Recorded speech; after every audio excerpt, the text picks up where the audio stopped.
شروع اللہ کا نام لے کر جو بڑا مہربان نہایت رحم والا ہے۔ ناپ اور تول میں کمی کرنے والوں کے لیے خرابی ہے۔ جو لوگوں سے ناپ کر لیں تو پورا لیں، اور جب ان کو ناپ کر یا تول کر دیں تو کم دیں۔ کیا یہ لوگ یہ نہیں خیال کرتے کہ اٹھائے بھی جائیں گے؟ یعنی ایک بڑے سخت دن میں، جس دن تمام لوگ رب العالمین کے سامنے کھڑے ہوں گے۔ سن رکھو کہ بدکاروں کے اعمال نامے سجین میں ہوں گے، اور تم کیا جانتے ہو کہ سجین کیا چیز ہے؟ ایک دفتر ہے لکھا ہوا، اس دن جھٹلانے والوں کے لیے خرابی ہے، یعنی جو انصاف کے دن کو جھٹلاتی ہیں، اور اس کو جھٹلاتا وہی ہے جو حد سے نکل جانے والا گناہگار ہے۔ جب اس کو ہماری آیتیں سنائی جاتی ہیں تو کہتا ہے یہ تو پہلے لوگوں کے افسانے ہیں۔ ہرگز نہیں، بات یہ ہے کہ یہ جو اعمال بد کرتے ہیں ان کا ان کے دلوں پر زنگ بیٹھ گیا ہے۔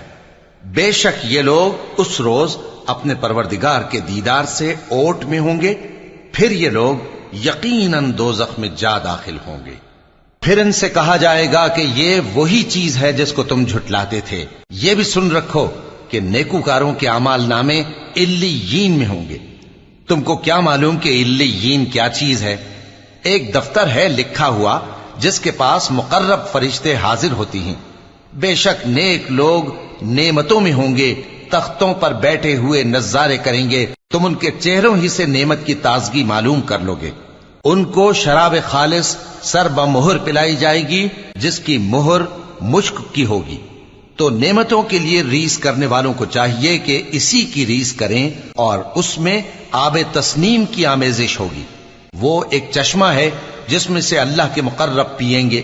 جو گناہگار یعنی کفار ہیں وہ دنیا میں مومنوں سے ہنسی کیا کرتے تھے، اور جب ان کے پاس سے گزرتے تو حقارت سے اشارے کرتے، اور جب اپنے گھر کو لوٹتے تو اتراتے ہوئے لوٹتے، اور جب ان کو یعنی مومنوں کو دیکھتے تو کہتے کہ یہ تو گمراہ ہیں، حالانکہ وہ یعنی کافر ان پر نگراں بنا کر نہیں بھیجے گئے تھے۔